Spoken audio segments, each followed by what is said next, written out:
Sí, estábamos comentando que el universo Hayalay ya no es como el que era. Bueno, en algunos sitios sí, pero en cuanto al País Vasco, el perfil del público que acude a los frontones es totalmente diverso. Sí, eso es. Si piensas que se te van a acabar los entrevistados, yo creo que es una gran mentira, porque yo creo que la grada, afortunadamente, es infinita. Entonces siempre vas a poder entrevistar a mucha gente. Sí. Sí, sí. Eh, Te comento, después de la última entrevista, me escribió el amigo y colaborador de este podcast, que es Chicha Mirapeix, casado con una guerniquesa. No sé, tú eres de otra generación y tal vez a él no le conozcas, pero Sí, bueno, tal vez habrás oído hablar de Chicha Mirapeix. sí, he oído, sí. Y me escribió un WhatsApp diciendo, joder, ya solo el próximo invitado un torero, me decía. Bueno, Torero estoy aquí, no soy torero, pero bueno, o sea, sí, no sé qué soy. O sí. sea, Torero no, pero el entrevistado de hoy es Oyer Plaza y es un director, productor de cine joven, como se ve en la pantalla, pero a mi modo de ver, de un enorme talento y tremendo futuro en ese mundo que es el audiovisual.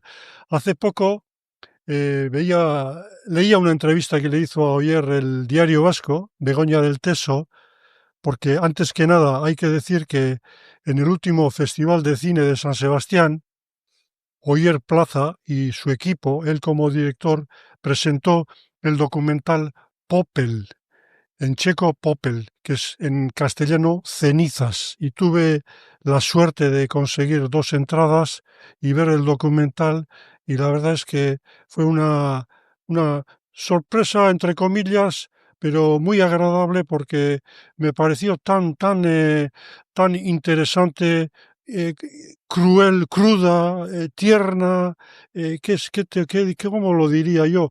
E incluso me hizo saltar las lágrimas Oyer. Y mira que en el mm, cine, pues yo no soy de esos que enseguida, quizá, bueno, se te caen las lágrimas y tal, un poquito siempre te emociona, ¿no? Cuando ves escenas esas que te tocan la fibra. Pero con Popel Oyer, la verdad es que hubo momentos que decía, santo Dios, parece mentira que un documental te pueda llegar hasta el corazón, ¿no? Y eso, mm, sí, es un documental que llega adentro, llega adentro. Y bueno, ya desde el principio sabíamos que tenía ese potencial, porque la historia en sí es increíble. Y luego ya te pones en el factor humano, en las personas que están dentro de la historia, y si consigues ponerte en la piel de esas personas que han sufrido, sí. pues, y empatizas, al final te emocionas, ¿no? Sí. Antes de entrar en materia, Hayalay, Oyer, Sí, cuéntanos sí. a grandes rasgos de qué va ese documental que yo lo recomiendo encarecidamente ir a verlo en cuanto se pueda. No sé si estará en las salas comerciales o qué tipo de difusión va a tener, pero la verdad es que donde sea merece la pena esa hora y media. Sí, bueno, sí va a estar en las salas comerciales en noviembre. Y bueno, como tú bien has dicho, Copel significa cenizas. Y digamos que el elemento central de ese documental son las cenizas de unos republicanos que en el contexto de la Segunda Guerra Mundial desaparecen. Y hay unas personas que inician una investigación sobre esos republicanos. Esa investigación empieza en Bilbao y descubren una gran historia, que es la que cuenta el documental. Y descubren que una persona llamada Franciszek Suki eh, esconde, desobedeciendo las órdenes que tenía de echar los restos de víctimas del nazismo al compost, pues él empieza a esconder sistemáticamente esas cenizas y creando listas secretas con sus nombres. Y bueno, pues esta investigación descubre que los republicanos que investigaban, pues efectivamente pues formaban parte de esa obra que había realizado Franciszek Suki. Y luego hay dos personajes vascos. Sí. Antxon Eguía creo que es uno de ellos, uno, Una lleguía, una Eguía y lleguía. Antón Gandarias, ¿no? Ujú. Uno de Guernica y el otro vizcaíno también, que empiezan a Sí. indagar sobre esa historia, ¿no? Y poco a poco se va abriendo el abanico, sí, se va no enredando, pero sí Ujú. entran personajes, pero al final, curiosamente, todo encaja como si fuera un puzzle y encuentra un sentido tremendo, que es ahí donde la abordáis, creo yo. Sí. Al final lo que habla es de la fuerza que tiene tiene la memoria, ¿no? O sea, ver cómo unas personas que han muerto hace 80 años pueden seguir teniendo tanta importancia para unos familiares, ¿no? Y yo creo que en el documental se ve cómo el saber que estas personas que fueron asesinadas fueron tratadas con humanidad, aunque ya estuviesen muertas, es un gran alivio para los familiares. Mm. Entonces, bueno, yo creo que el documental también habla un poco de la relación entre los muertos y los vivos, ¿no? Y ahí hay un diálogo, ¿no? Que transmite muchas emociones. Mm. Podríamos hablar largo y tendido sobre Sí. de dónde os vino la idea, las dificultades que Mm, tuvisteis, las ujú, recompensas al final, porque se ve que esa gente que estaba completamente olvidada, ¿no? Porque la memoria en las familias ahí queda, ¿no? Pero bueno, al final la historia, el desconocimiento de lo que pasó y al final que encuentren la luz después del túnel, es ujú. algo maravilloso, porque hay gente andaluces, hay franceses, hay diferentes nacionalidades implicadas y vosotros, por utilizar un símil pelotístico, les dais cancha, les dais protagonismo, ¿no? Eso, Sí. eso son historias que están ahí, que va a seguir habiendo, desgraciadamente, porque en el mundo hay guerras y hay desaparecidos injustamente. Y bueno, llegas a entenderlo, pues cómo padecen esas familias, ¿no? Ese sufrimiento. Mm. Mm, Hablas de memoria histórica y nosotros, los que nos movemos en el mundo del High Alive, ¿no? Los que le sentimos, nos gusta y estamos ahí, también nos gusta escarbar un poquito en la memoria histórica, incluso cercana también.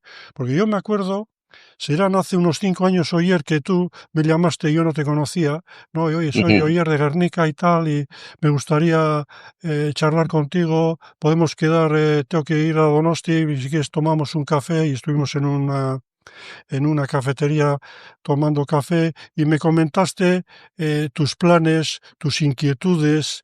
Estamos hablando en un tiempo en el que el frontón de Dania en la Florida había anunciado su cierre, ¿no? Era el último bastión, no solo en los Estados Unidos, sino en el mundo, porque quitando el País Vasco y Euskal Herria, ya después de 150 años, 140, 150 años, de repente, algo inédito, el High Alai desaparece del mundo, por así decir, y de repente entró como una especie de pánico colectivo que algunos milagrosamente conectasteis, no sé cómo, qué es lo que te motivó, pero yo creo que, a mi modo de ver, fuiste una pieza fundamental en todo esto que estamos viviendo ahora, que es el resultado de aquellos momentos, ¿no? Ahora ya llevamos varios años de ola, de winter, una liga, el panorama es increíble comparando con aquel solar ujú. desolador que se había convertido el mundo del Hayalay, y ahora estamos en otro escenario totalmente opuesto, afortunadamente. Yo creo que es conveniente saber los entresijos, esa intrahistoria de cómo, tal vez por casualidades de la vida también, ¿no? Porque Mm, cuando se dan los cambios en la sociedad o en la política o en diferentes rangos, las personas tienen mucho que ver. ¿Quién coincide? La química entre ellos, ¿no? Como se suele decir, no, se juntan los astros y llegó esta determinada situación. Oyer, tú en ese momento me hablabas de la posibilidad de hacer un documental. Había una persona en Euskal Telebista que se llama Joseba Urquiola, que un chico joven, gente me imagino pues con inquietudes y queriendo hacer cosas, y entre vosotros pues por la relación que sea había una química y posibilidades de trabajar en equipo. Oyer, cuéntanos cómo fue todo aquello, porque al final viajasteis a la Florida, grabasteis horas para hacer un documental. Acto seguido, como quien dice, vino el Winter Series de Guernica, otra gente involucrada también, pero todos al final en el mismo marco histórico, por así decir. sí, A ver, yo me acuerdo que me reuní contigo porque estaba en una fase de exploración. Eh, ya para aquel entonces sí que habíamos lanzado una propuesta a ETV para hacer seguimiento de lo que pasaba en Dania. Pero bueno, o sea, yo, más allá de las consideraciones que acabas de hacer, yo al final era una herramienta, ¿no? Había una situación que se había generado, que era ese cierre, que luego ha sido en un momento, porque Dani ha seguido en marcha de alguna forma, ¿no? Pero ante ese cierre, lo importante era crear un relato, ¿no? Y ahí es algo que yo había comentado con Joseba, y ese relato era, de alguna forma, aprovechar, y ya sé que la palabra aprovechar puede sentirse un poco utilitarista, ¿no? Pero aprovechar ese cierre para crear un relato de que la cesta punta volvía a casa y que necesitaba una oportunidad, ¿no? Y esa oportunidad era un posible campeonato que se saliese ya del contexto de los campeonatos que había en verano, ¿no? Entonces, no es una propuesta que se ha cuajado solamente desde mi iniciativa, o sea, es algo que ya había un diálogo, yo ya venía con Joseba también haciendo algunos trabajos antes de que se estuviese en la dirección de ETV, y yo creo que fue algo natural, y lo bueno es que había ciertas piezas que ya estaban sobre la mesa, ¿no? Una era la del la del frontón de Guernica y lo que estaba sucediendo allí, ¿no? Que había unos jóvenes con mucha ilusión que montan una empresa y que estaban dando en la tecla de la tecla que hacía falta, ¿no? En ese momento, es decir, que el frontón se llenara, que estuviesen experimentando con nuevos formatos, que la gente joven acudiese y llenase el frontón, que, que las gradas estuviesen vibrando. Eso ya estaba pasando en Guernica. Entonces, no es un mérito de ese momento, o sea, ya había un caldo de cultivo ahí. Al final, ETV lo que hace es potenciar eso, elige el frontón de Guernica como para plató, no es simplemente un plató, ¿no? Elige Guernica como epicentro de un campeonato, elige el frontón como si fuese un plató, llena un espacio de programación que eran los lunes que tenía ahí pendiente y que ya venían haciendo remontar y etcétera, etcétera. Entonces ahí se alinearon muchas cosas para que eh, tras el cierre del frontón de Dania, a través de esos documentales y a través de lo que pudieran generar a nivel promocional también, se creara un discurso propicio para que luego, pues, ese campeonato pudiese funcionar también, ¿no? Entonces yo te digo que a mí me tocó contarlo de alguna forma, es decir, contarlo e intentar generar ese relato, ¿no? Bien, se va a cerrar el frontón de Dania, la cesta punta de forma simbólica vuelve a su casa y necesitamos que resurja como si fuese un ave fénix, ¿no? Y esa posibilidad de que resurja, al menos a nivel profesional, porque no hay que olvidar que esto es siempre a nivel profesional, es un campeonato, ¿no? Que luego va a ser el Winter Series. Entonces, yo ahí sí que fueron momentos de mucha incertidumbre, porque claro, tú puedes escribir una propuesta en un papel, pero luego todo tiene que cuajar. Claro, dices, bueno, se va a cerrar el frontón, los pelotaris van a volver a casa. Luego dices, no, no, es que resulta de que los que volvieron fueron unos pocos. Yo tenía que seguir, tenía que hacer un seguimiento de esos pelotaris, ¿no? Al final me acuerdo que nos centramos en Chibón, en Xavi Barándica y en Unai Lequerica, porque de alguna forma sí eran los que volvían a casa. Unos porque no podían continuar y Chibón porque ya volvía para casa, ¿no? Entonces, pues nos centramos en ellos, pero yo recuerdo que cuando volví de Dania, que estuvimos una semana, no estuvimos más, no hay que olvidar que esto es televisión y no son producciones muy largas, o sea, tienes muy poco tiempo y acotado y además firmas un contrato que dices, voy a hacer 3 capítulos y tienes que cumplir con los 3 capítulos. Entonces, un capítulo estaba claro que era el cierre del frontón, pero el segundo ya se me quedaba un poco, como se dice en euskera, en camots, ¿no? Porque claro, no volvían muchos pelotaris a casa, volvían solamente 3, o no sé cuántos volvieron al final, pero fueron muy pocos, porque algunos se quedaron en Magic City, algunos se quedaron allí porque, bueno, pues la vida les llevó a considerar que aquel era el sitio donde tenían que estar, etcétera, etcétera, ¿no? Entonces, no estaba claro lo del campeonato porque, claro, hay que tener en cuenta que ETV también dice, bueno, vamos a llenar la programación y ese día, el día que en teoría se podía organizar el campeonato y retransmitirlo eran los lunes. Entonces, eso para la empresa también, que estaba ya organizando torneos durante el verano, era también algo sorpresivo. Entonces, y también había que buscar sponsors y eso todo se tenía que cuajar en un periodo corto de tiempo. Entonces había muchas incertidumbres, ¿no?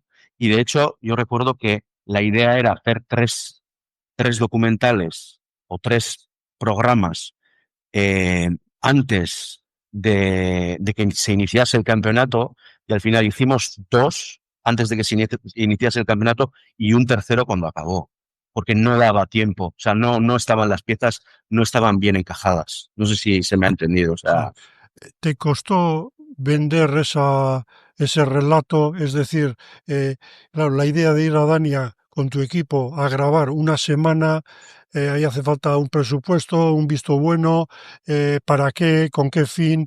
¿Eso fue una negociación o fue algo consensuado? ¿Cómo fue?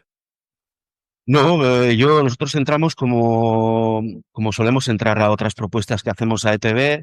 Eso tiene unos cauces, hay que presentar la idea, entra en cierta concurrencia, hay que presentar presupuestos. O sea, la idea estaba encima de la mesa, era algo que iba a suceder y entonces el hecho de que hubiese un acontecimiento, pues también acelera las cosas, ¿no? Mm. Y nosotros fuimos allí pues, casi sin saber lo que iba a pasar. O sea, no.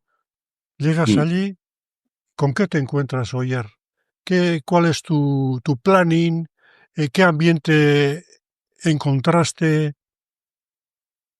Yo lo que encontré allí, pues es lo que se ve en el primer capítulo de los documentales que hicimos, ¿no? Yo me encontré pues una tradición que tiene que ver con la industria del high and life, que ya se venía al pique y que aquello era pues el último exponente, ¿no? O también estaba lo de Magic City, es verdad que también hay que considerar eso, ¿no? Pero bueno, yo creo que el cierre del frontón fue muy emotivo, porque bueno, pues había ciertos pelotaris que tenían un futuro incierto y luego pues también con cierta ilusión de que, bueno, puede ser un revulsivo para generar otro tipo de situación. Entonces esos son los elementos que vi allí. Luego pues yo creo que es muy paradójico, pero esto de los documentales y el audiovisual van muy ligados también a lo que se vivió ya en Guernica, porque Verde Producción ya hizo High Alive Blues, y aquello también fue un revulsivo para que, para que el frontón de Guernica funcionase, porque yo recuerdo que para grabar la última secuencia del documental se llenó el frontón a través del festival que se hacía relacionado con el asilo Calzada y aquello fue, yo creo que fue también un revulsivo, aquel documental que se hizo. Mm. Yo no creo que estos documentales fuesen el revulsivo, la cuestión es que ahí había muchas piezas, estaba la tecla positiva de aquellos jóvenes, ahora no tan jóvenes, que en Guernica venían organizando esos festivales de verano exitosos, estaba ETV que necesitaba dentro de su política de impulsar la pelota, llenar también un hueco de programación y estaba también pues la posibilidad de poder trabajar un relato, que es lo que me tocó a mí. O sea, poder trabajar una narrativa positiva, ¿no? Para socializar ese discurso de dónde venimos y a dónde vamos, ¿no? Y yo creo que eso es muy importante, o sea, en la trayectoria de la cesta punta y lo de Dani al final, lo que se pretendía es generar un punto de inflexión. Una Y toma, yo creo que en cierta medida se consiguió. Mm. una toma de conciencia, ¿no? Un sacudir, decir, bueno, esto no se puede permitir, porque Sí, yo me tocó estar allí también en esas fechas cuando se cerró y la verdad es que las escenas eran incluso, a veces da la impresión de que era un reality, ¿no? Las familias en la cancha, después de la última Mm, quiniela, la enviada sí. especial de ETV haciendo un seguimiento extraordinario, cadenas de televisión a nivel estatal que en la vida se habían interesado por nada, llamando por teléfono y para hacer entrevistas. Fue un acontecimiento sociológico, ¿eh? La verdad es que es increíble cómo, paradójicamente, ¿no? Porque es una industria que después de muchos años, como un efecto dominó, se estaba cayendo, pero cuando cae en la última ficha es cuando se arma el Cristo, ¿no?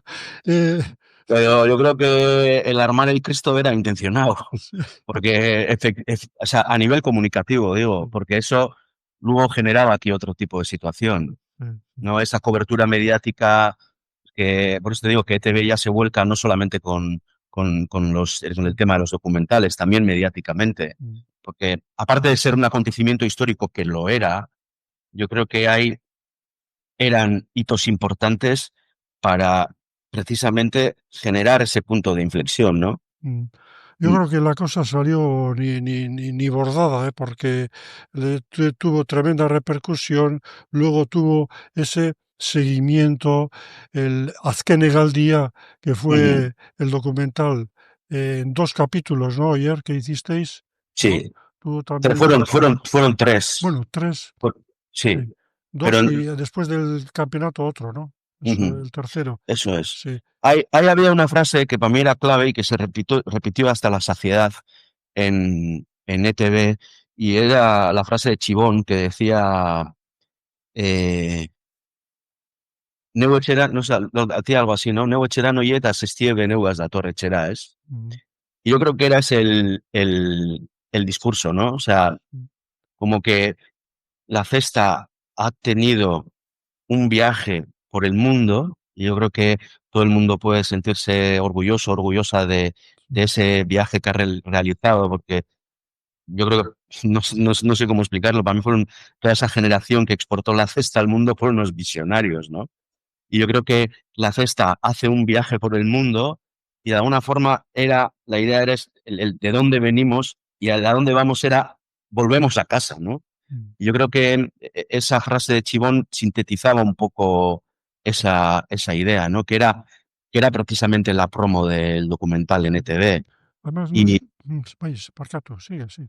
entonces yo creo que, pues bueno, lo que te estoy diciendo, el construir ese relato o el reforzar ese relato, porque era cierto, no estamos hablando de algo que no estuviera pasando, es que estaba pasando, pero el reforzarlo hace que luego se generen las condiciones para que el Winter funcione, Mm. ¿no? Es curioso, no solo en el sentido metafórico, ¿no? De la vuelta a casa, ¿no? El pilotar y vuelve y con él la modalidad. Es que es cierto, o sea, es después de más de un siglo de un modelo de negocio que ya se acaba, ya es obsoleto. ¿No? Ahora sigue Dania, pero bueno, es más testimonial, son 3 meses al año y no Ujú, tiene ningún, hombre, lucrativo sí que tiene, pero no lo consiguen, es más, bueno, por política de empresa.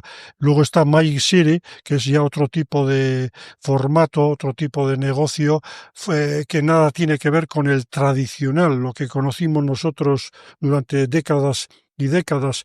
Y esa vuelta a casa coincide también con otro cambio de formato en Euskal Herria. Ya la apuesta no tiene cabida, ya es otro tipo de espectáculo, es una experiencia, es una mezcla de lo que se ve en la cancha con lo que se vive en las gradas, adornado con una toma de puesta en escena que puede gustar más o menos, pero en acorde a los tiempos, ¿no?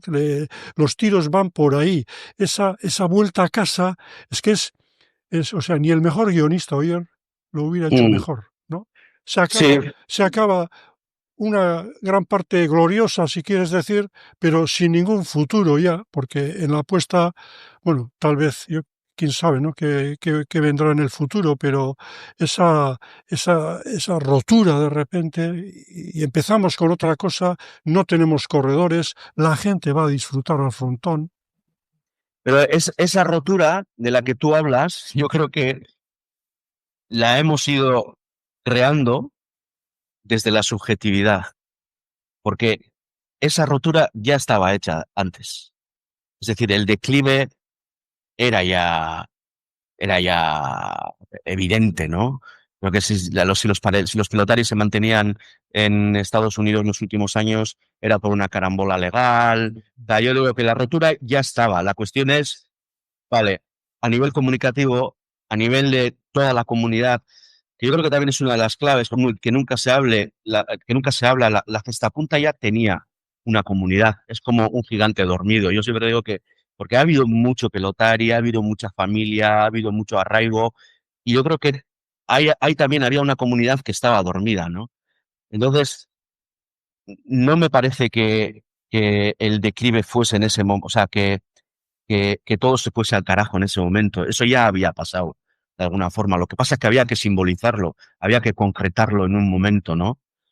Porque los tiempos hoy en día además son así, o sea, somos muy fugaces, muy momentáneos. Y el momento era el cierre del frontón de Dania. Ese era el momento en el que había que marcar comunicativamente, ¿no? Ese cambio, ¿no? En la vuelta a casa, el resurgir, ese posible resurgir de la cesta punta profesional. Y bueno, también te voy a decir, fue una arriesgada total, porque nadie tenía ningún tipo de garantía de que aquello pudiera funcionar. O sea, la propia empresa tenía muchísimas dudas. ETV dijo, bueno, vamos a hacerlo, ya lo estaban haciendo con el Remontari también. Pero yo recuerdo, yo vivía, porque a mí, también te voy a decir, igual suena mal, ¿no? A mí lo que pasaba en la cancha no me importaba tanto. A mí lo que me importaba tanto era, lo que realmente me importaba era lo que pasaba en la grada, porque el éxito se traduce con lo que pasa en la grada.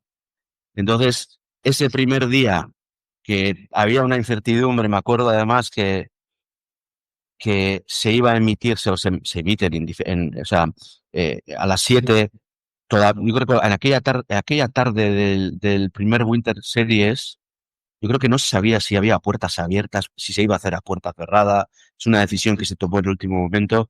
Y de repente, de la nada, a través de 4 mensajes de WhatsApp y comunicarlo en redes, no sé si Lander lo comunicó o no, aparecieron 400 personas. Que eso ya es algo, dices, ostras, aquí pasa algo, ¿no? Y luego, el siguiente lunes, de repente 700 personas. Y el tercero ya el frontón se empieza a llenar. Entonces, a mí la verdad es que vivir eso fue la leche. O sea, no ver cómo de repente se llenaba la grada, ¿eh? Y no quiero que suene mal que no me interesa lo que pasa en la cancha, porque lo que pasa en la cancha repercute directamente en la grada.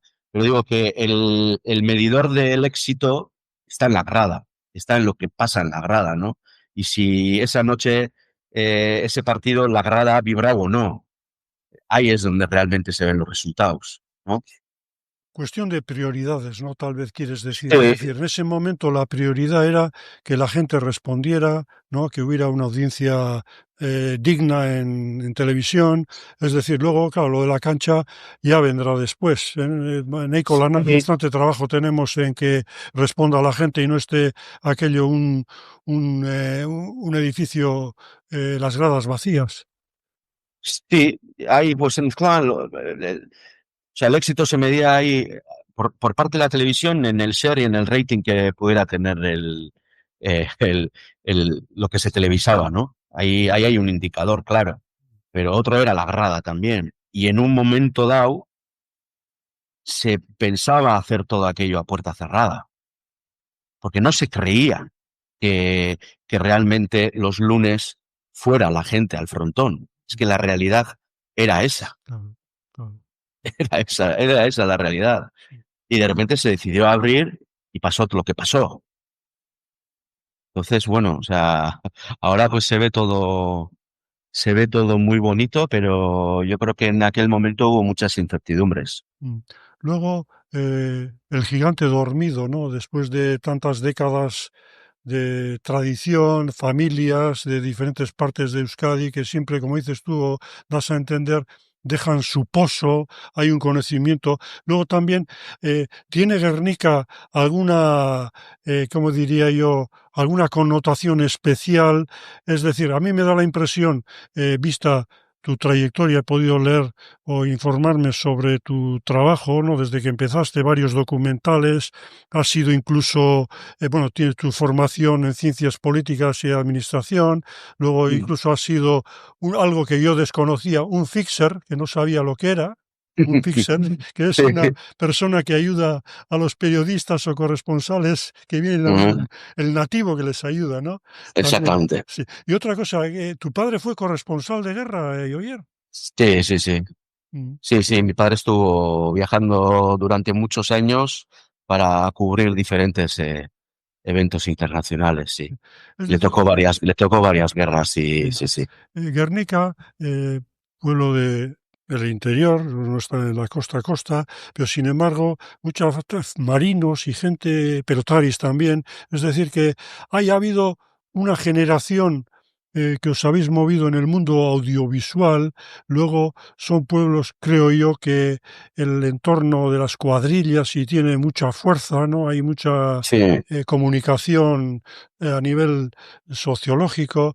También, o sea que no es un producto de la casualidad.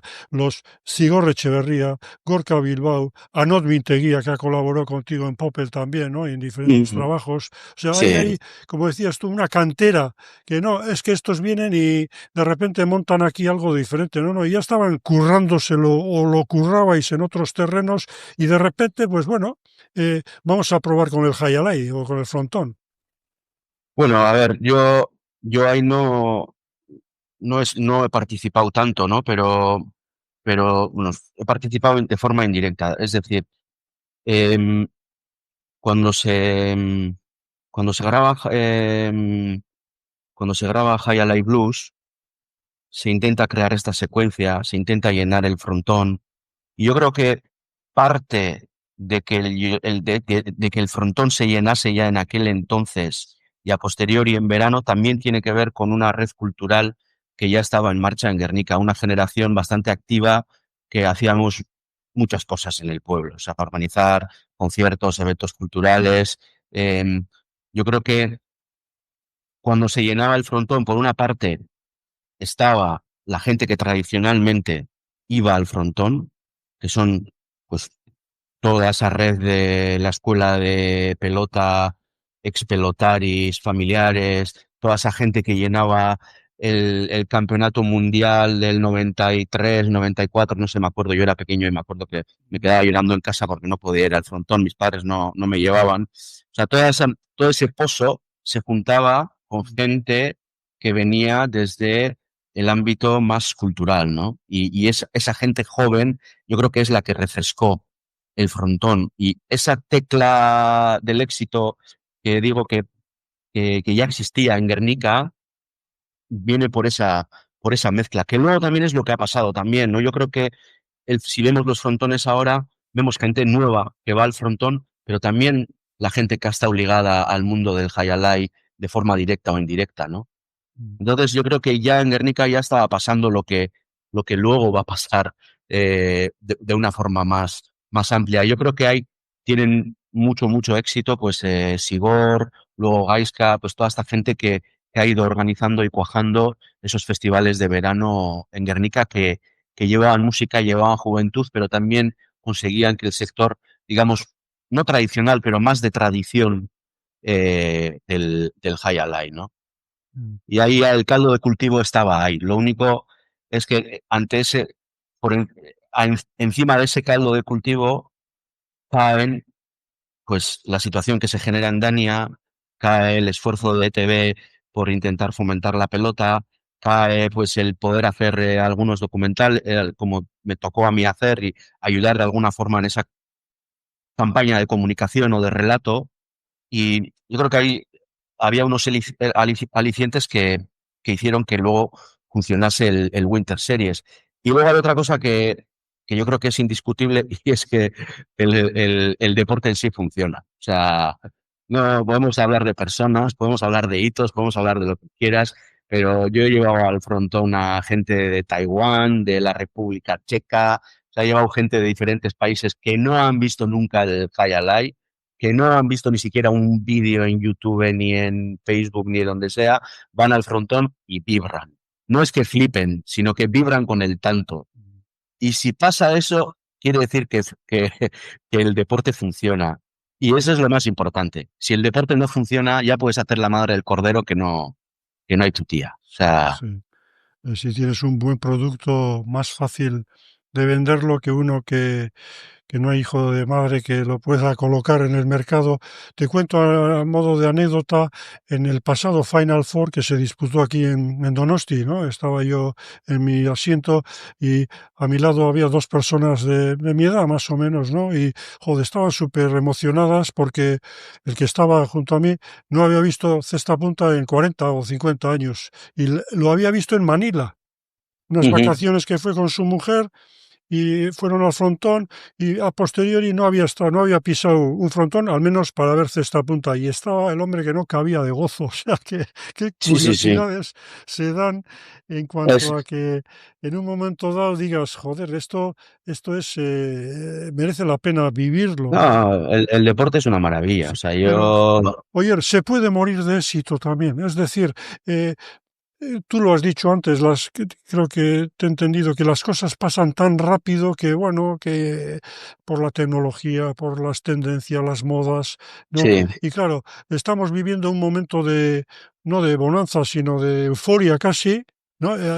Hace un par de días se abrieron las taquillas o online para comprar los bonos y en menos de una hora estaba todo vendido. O eso es una cosa que ni el mejor empresario, o sea, se puede imaginar, ¿no? Pero eh, al principio, en ese contexto de incertidumbre en el que no sabes si va a venir al frontón, ¿no? Las primeras iniciativas y ahora que se llena el frontón, se puede morir de éxito. Es decir, el nivel de la cancha, no solamente la experiencia, sino el nivel de la cancha también cada vez tiene que ser más, es más exigente porque los que lo seguimos queremos caras nuevas, no vamos a decir que ujú. revolucionar el juego porque no, ahí están las normas, pero decir, bueno, a ver, este año si tenemos alicientes, no sé. La pregunta es, ¿se puede poco a poco esta ola ir perdiendo la espuma, la fuerza? El otro día mi amigo Xavi Barandica creo que comentaba en prensa, decía que salió en un titular, no sé en qué medio fue, decía, no hay que bajar la guardia ni un solo minuto, ¿no? O sea, y no creo que lo decía en la cancha, lo decía a nivel deportivo. Yo creo que eh, por lo menos eh, en el momento que estamos viviendo, a pesar de estar yo creo que, bueno, el ámbito profesional, pero también en las escuelas vemos que cada vez más gente joven juega a cesta punta. Eh, Siempre hay que pensar que todo esto yo creo que va a contracorriente. Es decir, vivimos en un contexto mundial, vivimos en un contexto deportivo donde existen unos deportes grandes, donde existen unas culturas grandes y el Sayalay es algo minúsculo, ¿no? Que afortunadamente hoy en día pues tiene seguidores, tiene arraigo, tiene un pozo histórico, tiene un relato, tiene los alicientes para que siga funcionando. Y yo creo que muchas veces nos olvidamos que lo realmente importante para que siga funcionando es la base, ¿no? Mm, Porque a veces siempre hablamos del éxito del highlight a nivel profesional, que yo entiendo que ahora, pues, bueno, comparando con lo de antes, es nada también te voy a decir, o sea, comparando con en la época en la que jugabais vosotros. mm, Pero yo creo que no hay que confundir. Una cosa es lo que pasa a nivel profesional y luego es lo que pasa con el deporte en sí, ¿no? mm. Porque el deporte, el medir la buena salud del deporte eh, tiene que ver con la base. Ya, ya. Entonces, pero sí, no, me parece que el titular es acertado, ¿no? O sea, no hay que bajar la guardia ni un solo minuto y requiere de esfuerzos adicionales que probablemente Mm. otros deportes o otras culturas no tienen que hacer. Tú, oye, me da la impresión de que estás ya distanciado, ¿no? De lo que es el movimiento a nivel laboral, quiero decir.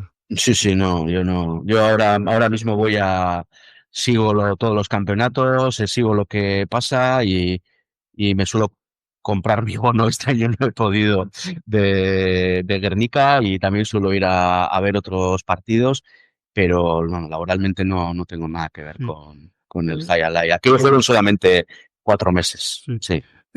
La participación de EITV es fundamental Sí. porque se encarga de darle altavoz, ¿no? A través de los teleberris, luego las retransmisiones y sabemos, ¿no? En este país se sigue mucho ETV, entonces ayuda a que la gente nos interesemos por el frontón. Eh, ¿Puede ser un freno al crecimiento esa dependencia de un medio autonómico? Hace poco, estos días, hemos leído en la prensa de que el año que viene Euskal Televista como que tiene que renovar su contrato con las empresas de mano Ujú, y que hay alguna plataforma interesada, no sé si es estrategia empresarial o si es qué hay de verdad en todo eso, pero bueno, ujú, podría darse la situación en el que cuando algo funciona venga gente, agentes externos e intenten no aprovecharse, bueno, aprovecharse en el sentido empresarial, ¿no? Porque bueno, si ven un producto interesante lo pueden comprar o adquirir o lo que sea, llegar a acuerdos. ETV está cumpliendo una función, ¿tú crees, temporal en ese aspecto o a saber lo que va a pasar en un futuro? Cada vez la fuerza de las tecnológicas, ¿no? Las plataformas como YouTube tienen más presencia. Como ejemplo, la semana pasada pudimos seguir la final del torneo de San Fausto, ¿no? La 40 edición, y la retransmisión fue de una pequeña productora, me parece, no ujú. sé cómo se llama, pero el resultado fue de lo más digno, ¿eh? En cuanto a imágenes, en cuanto a, en fin, puesta cara al espectador, me parece a mí. Y también el Bullet Series que se ha jugado en Marquina, también lo han dado por YouTube. Y bueno, pues está bien. O sea, se está abriendo el mercado. Ayer tú como profesional, ¿qué opinas de eso? Uf, pues menuda pregunta. Por una parte, pienso que un deporte no debería depender de una televisión, eso está claro, pero también te voy a decir que somos un país pequeñito, que tenemos las herramientas que tenemos y afortunada o desafortunadamente, pues está IETV para impulsar, socializar esos deportes que son minoritarios, porque la realidad es que son deportes minoritarios. O sea, esa es la realidad, ¿no? Y yo entiendo que pues ETV Guide cumple una función importante porque para retransmitir fútbol ya hay cadenas de televisión, ya hay plataformas, ya hay internet, ya hay todo ese abanico de tecnologías y plataformas que hay hoy en día. Entonces, pues sería sinónimo de salud que un deporte no dependiese tanto de TV, pero entiendo que la situación es muy difícil, ¿no? Ojalá que la gente explore nuevos caminos, el deporte pueda funcionar en otros espacios, otras áreas, otros lugares. Eso siempre es positivo, pero entiendo que un ejercicio de realidad, pues es el que es. No lo digo desde un punto conformista, ¿eh? O sea, lo digo desde un punto de vista de dificultad. O sea, ¿Se pueden mejorar las retransmisiones televisivas? Oye, tú como profesional, a mí me da la impresión de que está muy bien, ¿no? Está sí. muy bien. Ahora incluso dan más información sobre cuántos kilómetros ha corrido y cuántos costadillos ha tirado y cuántas, etcétera, etcétera, que está muy bien. Cuanta más información, mejor. Pero por otro lado, ¿está agotado el recurso tecnológico o hay margen en este momento? No te voy a decir yo de cara a 10 años porque con el avance de la inteligencia artificial, etcétera, etcétera, a saber qué vamos a ver, ¿no? Ayer, en este momento, hay margen, se podría mejorar. Si tú tuvieras los medios, ¿lo mejorarías? Pues yo creo que todo el mundo que tenga los medios va a intentar mejorarlo, sea como sea. Yo creo que el mejorar una retransmisión eh, estoy seguro que es campo de trabajo para la gente que está en ETV y estoy seguro que a futuro pues habrá cambios que que mejoren las retransmisiones. Hoy en día pues no sé qué decirte. Yo, por ejemplo, a nivel personal, como te he dicho que me gusta mucho la grada, yo echo en falta más imágenes de la grada, porque siempre me interesa ver cómo está el ambiente ahí, cómo vibra el público, pues es una cosa que he hecho en falta, pero eso es algo muy personal mío. O sea, Sí. pero bueno, no lo sé. O sea, a mí, desde luego, lo que para mí es una gozada ver los partidos en casa. sea, hoy en día para mí es una gozada. O sea, hay veces que no voy al frontón y están jugando a 300 metros de mi casa en Guernica, aun teniendo el bono y pudiendo ir, y verlo en casa, pues a veces es no tan bueno como estar en el frontón, evidentemente, pero o sea, está muy bien, te acerca mucho al juego. Sí. Mm. Eh, Hace falta tiempo, ¿no? Y hace falta eh, interés también, hace falta, como diría Mm. yo, inquietud. A mí que desde mi modestia, desde lo que hago yo, que algo impensable hace 5 años, ¿no? Que yo pudiera desde mi casa, desde mi esto, hacer un podcast, poder entrevistar a cualquier Sí. persona en cualquier parte del mundo y por 4 perras al final, porque si me dices que esto te hace falta un sponsor, tiene un coste, claro, esto al final siempre llegas a pagar algo por hacerlo, ¿no? Pero yo lo hago y punto. A lo que quiero, a lo que voy es de que en otros pocos años, ¿qué no vamos a ver, Roger? Eso es lo que yo me digo, o sea, que tú puedas ir con tu cámara a un frontón, interactuar con la grada, tiene que haber, o sea, el futuro, a mi modo de ver, va a ser apasionante en cuanto a poder ver deporte, vivir el deporte, vivir lo que es la cancha, ¿no? El sonido, ¿no? Que en Guernica igual es otro escenario y es diferente, pero en el Balda aquí en Donosti, por ejemplo, la primera función del Final Four, que no había tanto público y había más silencio, joder, era impresionante los pelotalles, ¿no? Cómo se oía la comunicación entre ellos. Bueno, se verá, ya se verá. Sí, eso es. Yo creo que lo que hace falta es fuerza para estar ahí siempre, ¿no? O sea, los cambios van a estar ahí, todo va a cambiar, pero hace falta esa subjetividad, esa emoción que crea en el deporte. Mientras que haya esa fuerza, Sí, sí, siempre nos vamos a poder adaptar a los cambios. Y eso es lo que no hay que perder, ¿no? Digo, el motor de que los frontones ahora estén más llenos es algo subjetivo. O sea, existen las condiciones objetivas que se tienen que dar, es decir, que haya una televisión, que haya un frontón, que haya unos pelotaris con unas condiciones X, pero el motor que lo mueve todo es la subjetividad, es la emoción, el que haya una masa de gente que crea en el deporte. O sea, eso es lo que no hay que perder. sí, estoy completamente de acuerdo. El sentir, la emoción esa, ¿no? Eso es.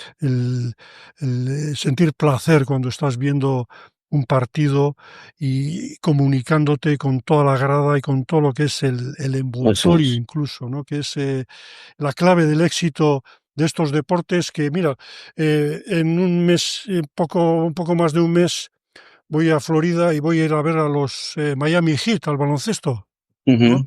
Yo el baloncesto, desde la época en que estaba en Bridgeport y seguía a los Boston Celtics en las finales y poco más. Pero tengo verdadera curiosidad por ver, a ver, qué es lo que hay allí dentro en la arena esa, ¿no? O sea, no solamente los atletas Ujú. formidables metiendo el balón en la canasta, sino a ver cómo lo presentan, ¿no? Qué tipo de oferta hay para el espectador, para las familias, para la gente joven, esa. eh, Claro, claro. eh, No, yo creo que hay, o sea, te digo, o sea, el querer innovar necesita de algo previo. O sea, el querer buscar nuevos caminos necesita mm, de algo previo. mm. Y ahí es donde hay a todos los cambios que haga falta, que necesite la esta punta para que siga funcionando a futuro, necesitan necesitan de mucha emoción. Si yo tuviera un dinero para invertir y tú fueras mi asesor, Roger, te diría, ¿dónde me conviene invertir? ¿En Magic City o en Eraman o en Guernica? Es que no te diría para invertir dinero, tío. O sea, tú yo creo que tienes, o sea, me parece una visión un poco, y entiendo, ¿eh? Porque es entender la cesta como un oficio, como una economía. para mí la mirada, con todo el respeto, no es la adecuada. Para mí la cesta no solo tiene que ser economía, o sea, tiene que tener un componente económico, tiene que haber una élite profesional, ojalá siga y esté ahí porque esto alimenta la base, pero creo que la cesta punta, no sé, hay que entenderla como algo más amplio. por el terreno de la cultura más que la economía. Sí, la cultura, el que forme parte de una tradición de un país, que esté arraigado, que la gente le guste ir al frontón. Para mí ahí está la clave y lo difícil de todo. Porque es muy difícil que un deporte como el nuestro sobreviva desde una perspectiva económica, me parece. Lo ha hecho durante 150 años. Sí, pero es que los tiempos cambian.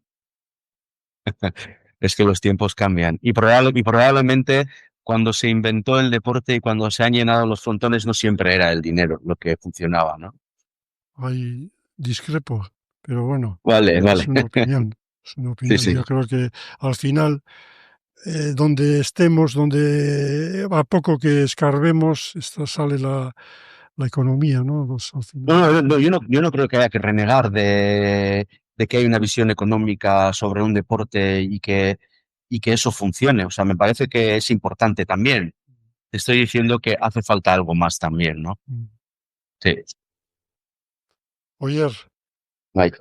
¿cuál es tu próximo proyecto? ¿Qué tienes en mente? Pues ahora ando con otro documental que tampoco puedo revelar mucho por ahora lo que estamos haciendo porque no es seguro del todo.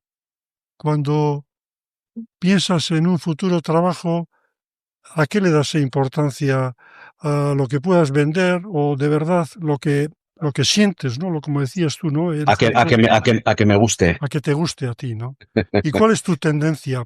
Todos tenemos unas tendencias por nuestra forma de ser.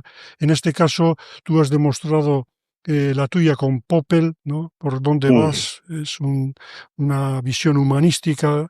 eh, Siempre te guías por esos caminos. Bueno, tiene que ver con cosas que he vivido yo, con cosas que me gustan. La memoria histórica es algo muy presente en Guernica, en las cosas que he hecho yo a nivel cultural también. También me gusta la gastronomía, me gustaría hacer un documental sobre gastronomía, me gusta el high life, me gustan muchas cosas, me gusta la huerta, o sea, todos los ámbitos que te gustan, pues siempre serían un buen, o sea, buenos ámbitos para contar historias, ¿no? El ser Entonces, de bueno, Guernica os marca, Oyer. La, yo creo que sí, sí, yo creo que sí, está ahí dentro. yo creo que esa mochila está ahí. Para lo bueno y para lo malo. O sea, yo recuerdo, yo con 15 años me fui a Minnesota a estudiar inglés. Bueno, fui a hacer un año escolar y allí me preguntaron en una clase de inglés que estábamos viendo una película, hicimos el ejercicio de hacer pues una lectura sobre la película, ¿no? Y estábamos allí en clase y la profesora me preguntó, porque uno de los personajes hablaba de la guerra civil y hablaba de Guernica, y me preguntó a ver si yo conocía Guernica. Y yo estaba a 30.000 kilómetros de mi casa, que es un pueblito que tiene 15.000 habitantes, y una profesora que está ahí en la punta de Estados Unidos me pregunta a ver si conozco Guernica, ¿no? Entonces, el tema de Guernica es trágico en cierta medida por el hecho histórico que lo ha hecho universal a través del cuadro, etcétera, etcétera, pero también es motivo de orgullo para nosotros y sabemos que vivir en Guernica o ser de Guernica es algo especial. Eso puede ser bueno también. Efectivamente, efectivamente. Oyer, ¿has estado a gusto? Sí, sí, muy bien. Sí. Bueno, Además, te debía la entrevista porque te he enmarronado para dar las entrevistas y ya sé que me habías hecho la propuesta varias veces y he dicho, bueno, pero no tengo escapatoria. es buena señal porque ahora te has convertido en una celebrity aquí en Donosti. Bueno, Los no. periodistas te han perseguido. No, en Donosti hay mucho glamour, pero yo siempre digo que los que estábamos con el documental éramos precisamente el anti-glamour. O sea que Lo que no me gustó, te sí, lo tengo que decir, sí, en una de las entrevistas que te hicieron, que te autoproclamaste jornalero audiovisual. sí. Y de jornalero, nada. Los jornaleros, con todo mi respeto, pueden ser en la pelota, pues bueno, gente del montón y trabajadora, con toda la buena intención del mundo. Y en tu trabajo hay mucho talento, Oyer. Hay mucho, mucho talento. Sí, vale, se agradece. Pero nunca hay que perder la perspectiva de ser un poco jornalero audiovisual. Yo creo que hay, Sigor y yo compartimos, por ejemplo, Sigor que hoy en día está ahí, dirigiendo con Gaiska Eraman, pues viene del jornalerismo audiovisual también. Y yo creo que hay que reivindicarlo. Ayer salí de casa a las 7 de la mañana y llegué a las 9:30 de la noche tras una jornada larguísima de trabajo. Entonces, puede parecer que dirigir o hacer documentales puede ser algo glamuroso cuando estás en el festival de cine, pero luego hay Mm, que pisar barro, hay que comer barro sí. y ahí seguiremos estando.